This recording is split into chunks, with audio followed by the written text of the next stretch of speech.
Hi, students. Uh, Good to see you again, or to be seen. Uh, this is Dr. Jen Tudor. I am going to talk to you guys about gene expression and especially particularly in eukaryotes. As you can see, these are the pages for our textbook, pages 379 and 392, or through 392. And essentially what we're going to be talking about today is how genes are regulated in eukaryotes. And I really love this chapter. I'm excited to be here because this is basically what my lab does. My lab is focused on trying to understand how genes are regulated and how that ultimately affects phenotype, even though there's no changes in genotype. So let's just get into it. So the regulation of gene expression is more complicated than it is in prokaryotes and eukaryotes. And part of that is because of differential gene expression. And differential gene expression is responsible for creating different cell types. And those cell types arrange into different tissues.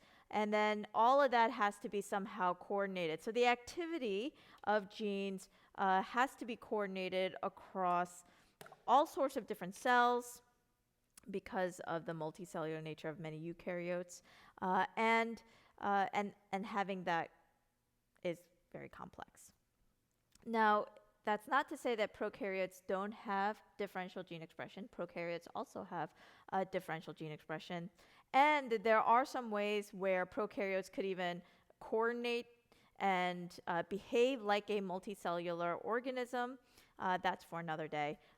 But differential gene expression does occur in prokaryotes. That being said, it's pretty complex in eukaryotes, and so we're going to start gene regulation here. Okay. So eukaryotes can control gene expression in several different ways, and we're going to talk about all of these in more detail. Essentially, there is chromatin remodeling. And what chromatin remodeling is essentially control of the access of RNA polymerase to the DNA. Okay? So if RNA polymerase can't get to the promoters and to the genes, then you're not going to have transcription. And so how can we control access of the RNA polymerase to the DNA? And it's through the level of condensation, or literally, if you think about what condensation, where it's condensed versus not condensed. So in terms of how packed the DNA is going to determine how easily RNA polymerase can access the DNA in specific regions. So this is called chromatin remodeling, just in terms of remodeling the shape, okay, and how packed or how loose the DNA is. And that would be one way that eukaryotes control gene expression. Transcriptional control is basically how the mechanisms that affect how DNA becomes, or DNA information becomes RNA.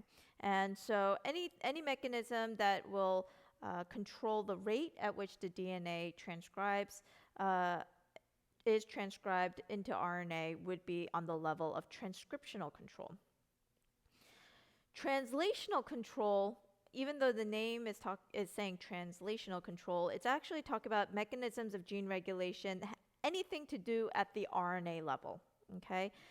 So after the RNA has been synthesized. So anything related to translational control is how much RNA there is that can then be translated, so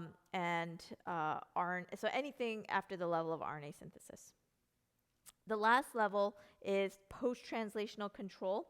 And in post-translational control, after the protein is made, okay, so it's after translation. So after the protein is made, what can we do for controlling that gene's expression, that protein's function? And so that relates to a lot of these post-translational modifications and things of that nature. Okay, so there's these 4 ways that genes can be regulated in eukaryotes. We're going to go into all these in much more detail. So today, let's start with regulation via chromatin remodeling. And so for us to understand chromatin remodeling, we need to understand the different levels of chromatin there is in terms of how packed the DNA is. So let's start at the very easy, simplest structure. The simplest structural unit is called the nucleosome. The nucleosome is made out of, essentially, it's a histone core of 8 parts, the octamer. So just a reminder, oct is 8, mer means unit, so it's 8 units. There are 2 molecules of each of these different histones. So there is H2A, which you can see here, okay, H2B, H3, and H4. And there's 2 of them together of each of these kinds, so that it makes up 8. So those 8 parts forms what we call a histone core, and it's the nucleosome. This is where the DNA can coil around these histone cores, these nucleosomes, and basically helps, pack the DNA a little more. Now, this nucleosome condenses DNA about 7 times, and essentially it's about 1.65 turns of the DNA, so that's about 150 base pairs, and is one of the earliest or simplest ways that DNA can be condensed. Now, it should be noted that there is another histone that is not part of our nucleosome, so it's not part of this 4-pack or 8-pack here, and it's called the H1. So H1 actually sits outside of the nucleosome, and we're going to talk a little bit about what H1 does in a second. So just as a reminder, here is our histone core of our 4 different types of histone proteins that make up our nucleosome, and it packages the DNA. So it has a net positive charge, and the amino acid sequences of these proteins are highly, highly conserved. Okay? There are other proteins in the chromatin that are not histones, okay? And so we call these non-histones. And there are basically any other protein that you will find in the chromatin. Some are structural, some are regulatory, and not all are structural. We won't go into much details about this, but for more details, you could always take molecular genetics in the future. Okay, so the nucleosome makes up, you can see the nucleosomes here, and the basic nucleosome structure is that it allows for the DNA to be wrapped around it. And once DNA is wrapped around these nucleosomes, we call this beads on a string, and this is the level where we call it 10 nanometer nucleofilaments. And so you can see here a micrograph of our of the 10 nanometer nucleofilaments, and you'll notice that you have the DNA that's wrapped around the nucleosome, and then, like literally beads on a string, you see the DNA that basically connects between each of the nucleosomes. So this is called linker DNA, and essentially to have the condensation, the kind of packing of the DNA, what ends up happening is you have the H1. Remember, H1 is the histone protein that's not part of our octamer, that's not part of the nucleosome. And this H1 protein, as you can see here, it literally binds to one end of our linker DNA. So it will bind to one end of the linker DNA, and then it binds to the middle of the DNA segment, and basically will kind of pull the nucleosomes together, okay, so that it gets nice and close. And so this is where the condensation of the DNA happens 7 times more than if it was just strewn out without the nucleosome. And so this is the beads on a string, 10 nanometer nucleofilaments. All right. So where does it go from the 10 nanometer nucleofilaments? How does it get even more condensed after that? So from the 10 nanometer nucleofilaments, the nucleosomes itself can coil around themselves. So if you've ever seen like wires that kind of get wrapped up and coil around themselves. And so these nucleosomes get kind of brought even closer together, and it forms what we call the 30 nanometer nucleofilaments. Okay, it also requires the work of H1 to kind of pull everything together, and if we do this, then the DNA is packaged by another 6-fold. So at this point, from the strewn out DNA, if we have it packaged from the 10 nanometer and then from the 10 nanometer to 30 nanometer, it's getting packaged even more. So there's a 10 nanometer nuclear filaments, there's the 30 nanometer nuclear filaments, and then there's also even more than that. And what's really important to note is beyond the 30 nanometer, okay, so actually when DNA is at the 30 nanometer and beyond that, RNA polymerase cannot access it. So if it can't access the DNA, then transcription can't happen. So chromatin remodeling allows for DNA to be literally unpacked. So it can be going from the super compact version to the beads on a string, the 10 nanometer nuclear filament, and allow for then RNA polymerase to come in and for transcription to happen. Aside from the, let's see where we have here. Okay, so here's our beads on a string. Okay, so you can see the beads on a string. That's our 10 nanometers. And then we have our 30 nanometer fiber, which you could kind of see here with the coiled coils. Okay, and then these coiled coils can then basically be scaffolded. And so we have a protein scaffold. And once it hits this level, that's the 300 nanometer fiber. And the 300 nanometer fiber then can fold upon itself, and it essentially creates almost like a flower pattern, and that flower pattern is the 700 nanometer fiber. So we have beads on a string, 10 nanometers. Then those beads on a string can get compact into 30 nanometer, okay, fibers. And then the 30 nanometer fiber will scaffold onto a protein, and that's our 300 nanometer fibers. And then those protein scaffolds will fold upon itself to create the 700 nanometer fiber. Okay, it's also kind of interesting to note that essentially the width of a sister chromatid, okay, so we got to remember way back, many chapters ago, the width of a sister chromatid is about 700 nanometers. Okay, which means then we have two sister chromatids here, right? From there to there. Okay, or I can just write it down from there to there, okay? And so that means the replicated chromosome is 1400 nanometers in width.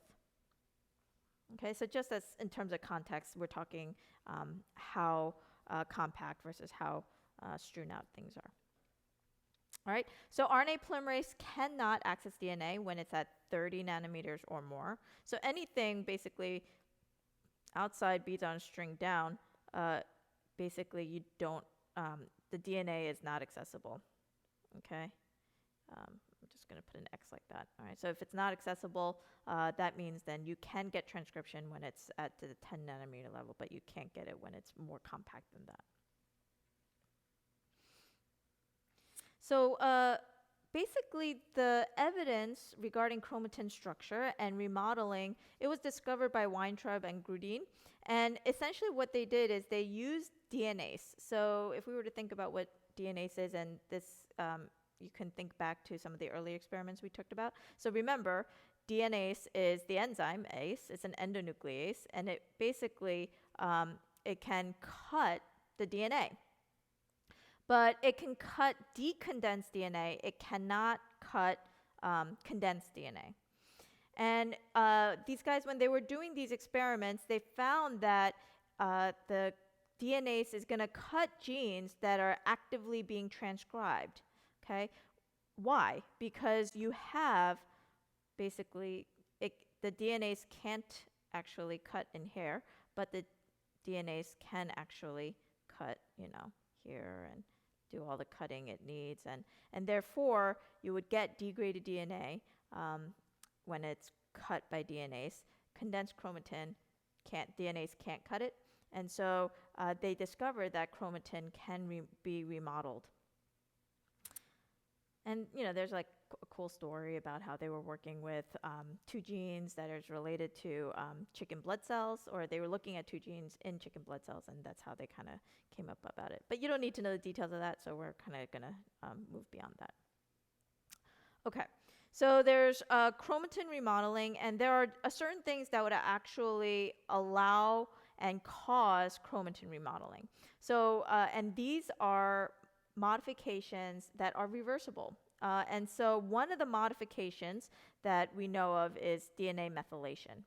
Okay, so the first covalent modification that is reversible is DNA methylation.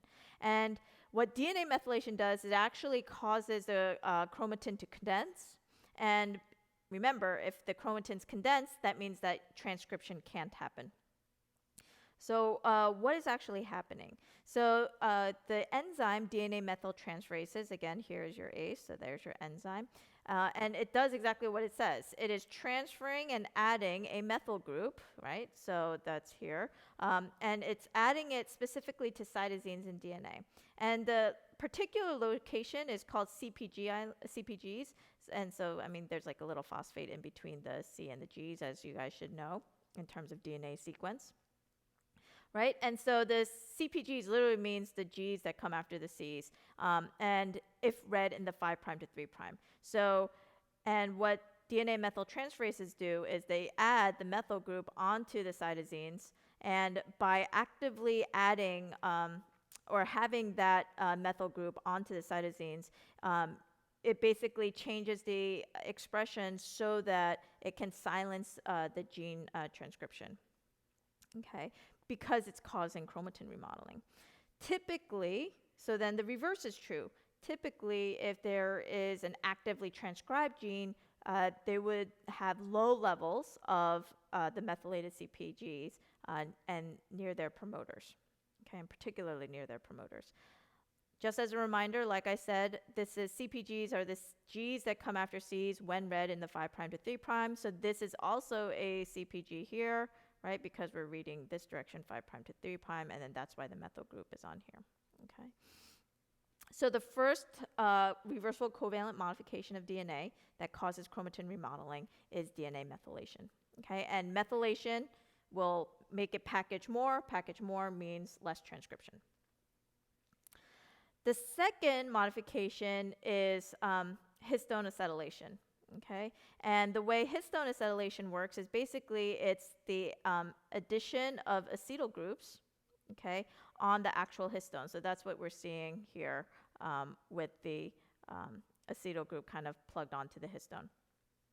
And what histone acetylation is essentially doing is that when histones are acetylated, there's going to be less condensation, so there will be the chromatin's less decondensed.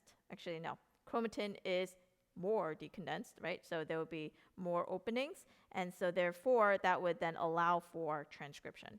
As opposed to if histone deacetylase, which is the enzyme that takes off these acetyl groups, happen, then the chromatin will be condensed more. More condensation means less transcription. Okay, so genes in decondensed chromatin can be transcribed, kind of just like more of a summary, right? And those that are condensed, it cannot be transcribed. So if you guys remember when we were talking about bar bodies, right, with X chromosome inactivation. So when we have inactivated, or when we have the creation of bar bodies because of inactivation of the X chromosome, that whole process is called lionization. That process is exactly an example of chromatin remodeling and expression of gene control, so that basically all the genes on that second X for females, for example, would be silenced because you get the packing of the chromatin. So lionization is an example of chromatin remodeling that's not chromatin remodeling that happens in development. Okay, so when you have, so again, just as like a reminder, first example is DNA methylation. Methylation, more methylation that happens is typically meaning that less transcription is happening, okay, because there's more more the chromatin's going to condense to block transcription. With histone acetylation, if you have acetylation or addition of the acetyl groups onto the histones, that's going to actually help them decondense. So that means it will encourage, or it will facilitate transcription to happen. Okay. And essentially, the reason this happens is because the acetyl groups being added will actually change the efficiency of the actual formation of the nucleosomes. And so when we have acetylation, there is a decrease in the positive charge that you find on histones. If you have a decrease of that positive charge, you're going to get more packaging.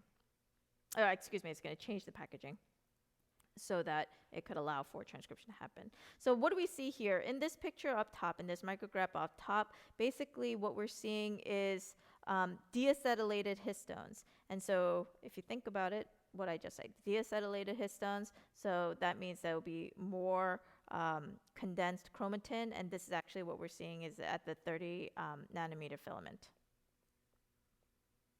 On the bottom, you can see it almost looks like beads on a string, and so these are acetylated, and so this is the more open, allowing for transcription to happen. Okay, so this is the 10 nanometer filament. So both DNA methylation and histone acetylation, okay, is a part of a field of study called epigenetics. And epigenetics actually has a lot of different meanings for a lot of different people. It's a huge area of study in a lot of molecular biology.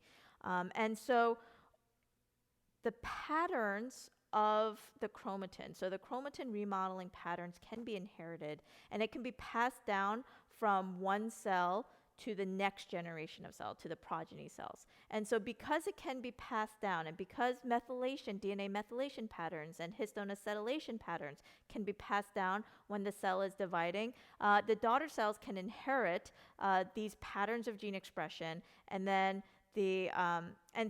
therefore the gene expression can be inherited that has nothing to do with the actual gene sequence. So I'll give you an example. Actually, let me try to draw this out. So let's say we have some condensed DNA, and let's say like gene A is in the condensed DNA. And then let's say we have some decondensed DNA, and gene B is part of that decondensed DNA. And then let's say there's gene C that's in the condensed part. Okay, so the cell, if it has condensed DNA and gene A can't be expressed, right? So we don't see any expression of gene A, we don't see any expression of gene C, even though it has those genes and it should have that phenotype that reflects A and C, it wouldn't because it's in the condensed part. And so the genotype is still, let's just call it A, B, and C, and they should have the phenotype related to the genotypes of A, B, and C. That cell would only show the phenotype of B because that's the only gene in this very oversimplified model where the gene is part of the decondensed chromatin, and so therefore it can be expressed. So that's essentially like how epigenetics is trying to study this, is how it gets inherited from the parental cell to the daughter cell, and then how even though it has a certain genotype, that expression doesn't necessarily equate because of the condensation chromatin patterns. It should be noted that epigenetics also can mean different things to different people. So for example, a lot of people in my field, the epigeneticists in neuroscience, they're interested only in DNA methylation, or they might be only interested in histone acetylation, for example. It might not have even anything to do per se with like being inherited from parental to daughter cell. For example, in the textbook, there is a great example of an experiment where if mice are fed low protein diets, then the actual chromatin remodeling that happened because of mice being fed a poor protein diet would be then passed on from mother to offspring, and then the progeny would have an altered phenotype, even though they have the genotype for healthiness or whatever. So the life experience of a parent can affect the gene expression in a progeny, and that's another huge field within the world of epigenetics. Epigenetics, just as a kind of a note, the word epi is literally talking about anything outside of or anything in addition to changes related to the actual nucleotide sequence. So anything outside of nucleotide sequence, such as experience, such as environment, all these things can affect gene expression. Why? Because they could affect chromatin remodeling, for example. So that's why chromatin remodeling is so important in terms of how it regulates gene expression in eukaryotes. Now, there's also another level of regulation, which is through transcription initiation. So how do we, or what is that about, and what can we learn about that? Okay, so when we were talking about transcription, we were talking about the core or basal promoters. And if you remember, I did say, make sure you remember core and basal promoters, because later on we're going to be talking about other types of promoters. And so this is where now we're going to start talking about it.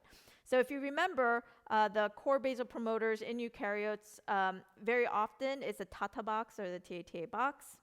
Okay, and aside from the TATA box, it could also be the initiation region element. That's what the INR means. It means initiation region.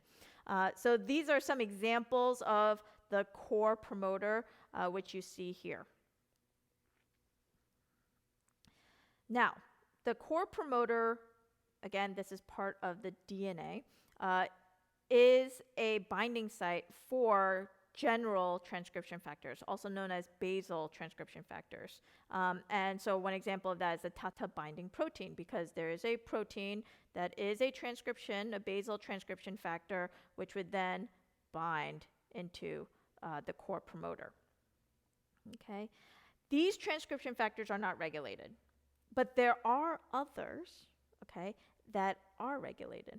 Okay? So cells can control whether regulatory transcription factors are made. Okay? Once they're made, they aren't going to be, turned on or turned off. Okay? So there's not really a way for the cell to control whether these regulatory transcription factors can be turned on or off, but it can control whether they're made or not made, which will then ultimately do transcriptional control. So what are these? So aside from the core basal promoter, there's also something near the promoter, as you can see here in purple, called the promoter proximal element. And the promoter proximal element sits pretty near the promoter.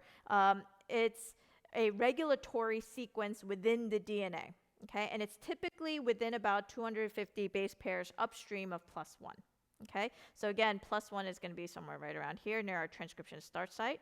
Okay, our promoter is upstream of our transcriptional start site, and then upstream of that is our promoter proximal element. The promoter proximal element is the binding site for our regulatory transcription factors.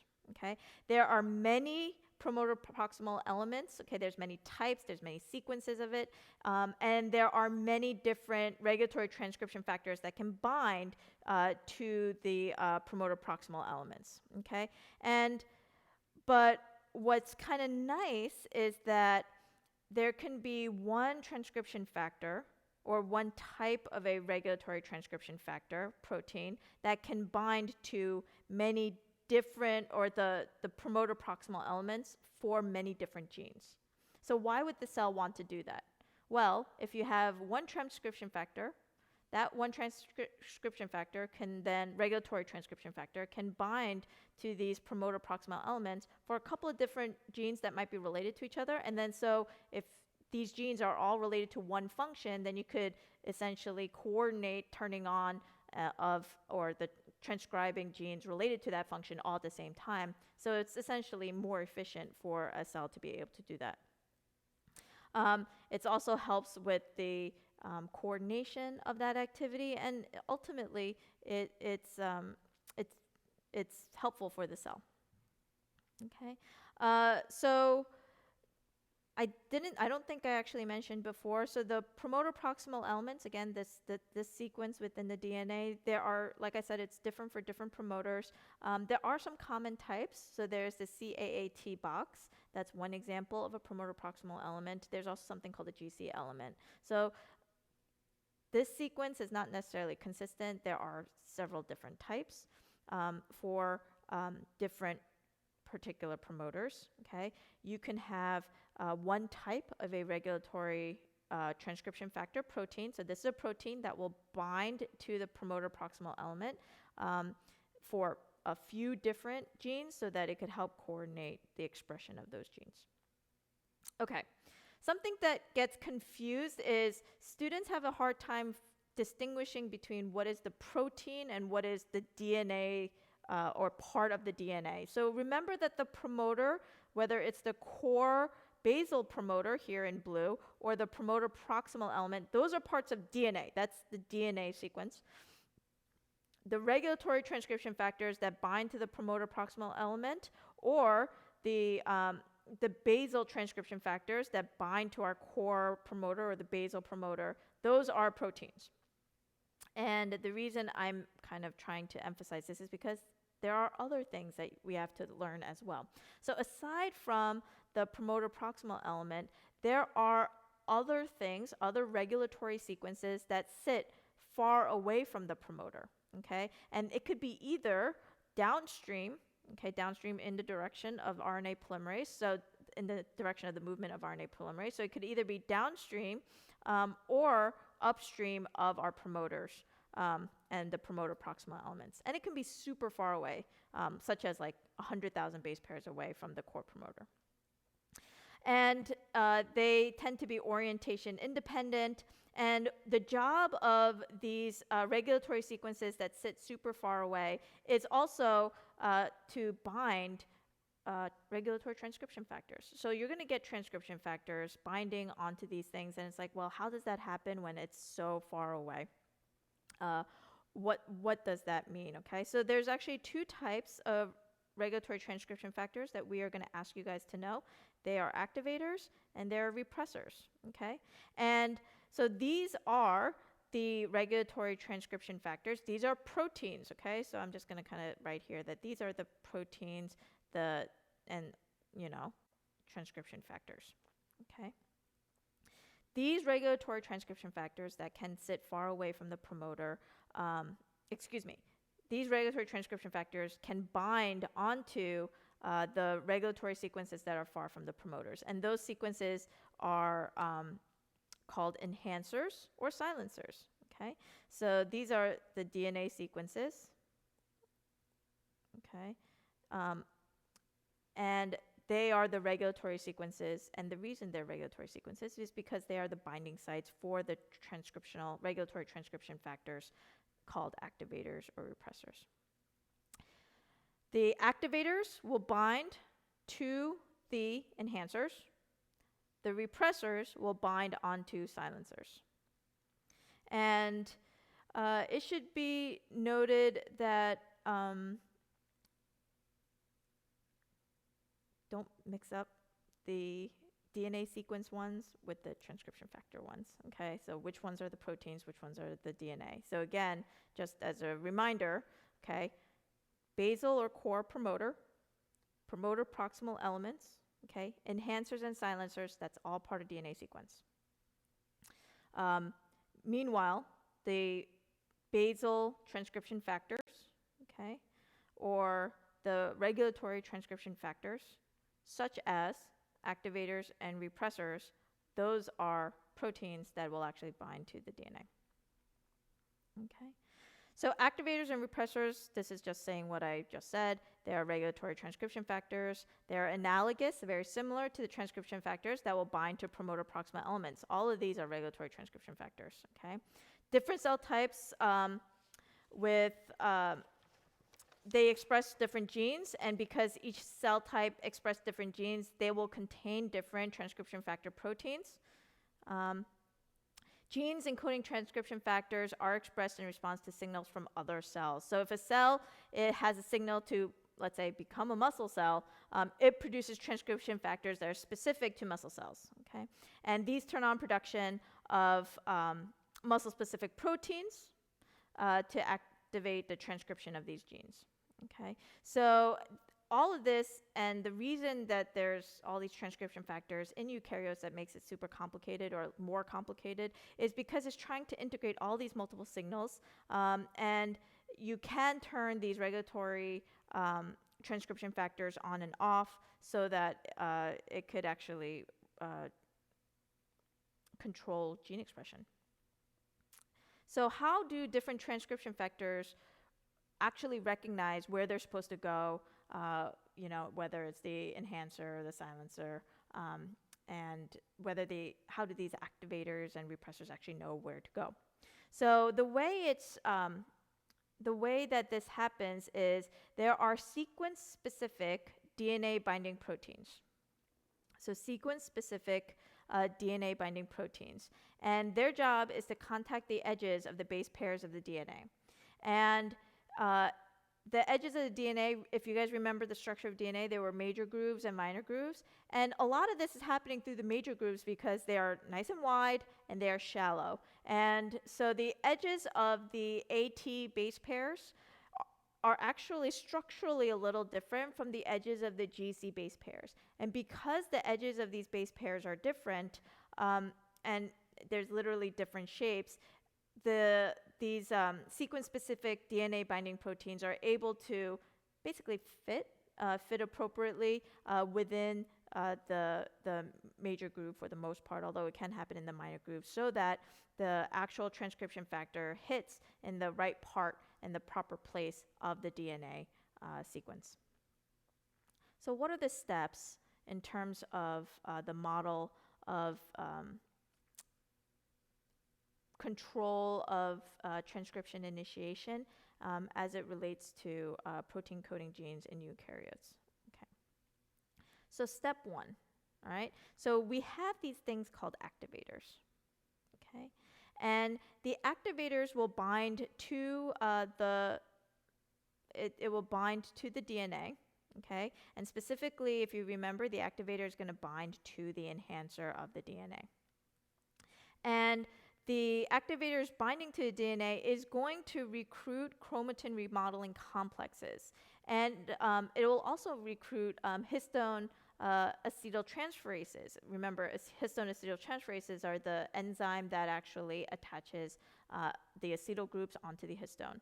And if you remember, if that happens, that's actually going to help decondense the chromatin. So these chromatin remodeling complexes and histone acetyltransferases are recruited because of the activator binding onto the enhancer, and so that that will reshape the chromatin, and basically the chromatin becomes more relaxed. It kind of unfurls into the 10 nanometer beads on a string idea, okay, or beads on a string filament.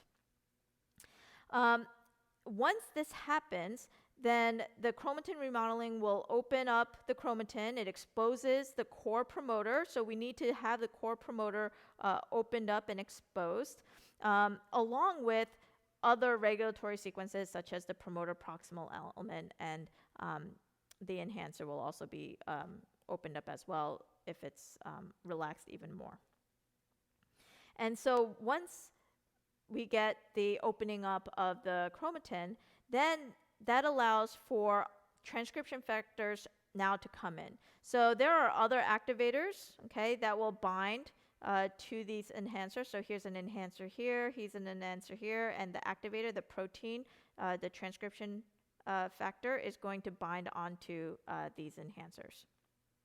Okay, it will also bind, if you notice here's an activator here that binds to the promoter proximal element. And so once you have these activators bound to the promoter proximal element as well as the enhancers, essentially the DNA will loop around. So you might have been thinking when I was showing you that there could be regulatory sequences that are super far away from the promoter, well, how would that help. And so this is a model where you literally see that the DNA can loop around, so that even though you have an enhancer that's super far away from the core promoter, because of the looping around, you can essentially still form this complex. So there are activators that come in, and essentially there is also other proteins such as this mediator, this purple thing here, and it acts as a way to kind of essentially organize all our activators. So you'll notice the activator is attached to the mediator, and then all of this is kind of forming this nice complex. And once you have this interaction of the mediator with the activators with the DNA, then the proteins other proteins such as general transcription factors or the basal transcription factors can come in contact with our core promoter. Okay, and once that happens, remember what we said, once we get the basal transcription factors or the core transcription factors interacting with the core promoter, and the core promoter is interacting with that transcription factor along with the mediator. It essentially forms this big complex. Then it can recruit RNA polymerase II. And once RNA polymerase II is assembled with the general transcription factors, then they can essentially start and initiate transcription. So this is essentially a summary of how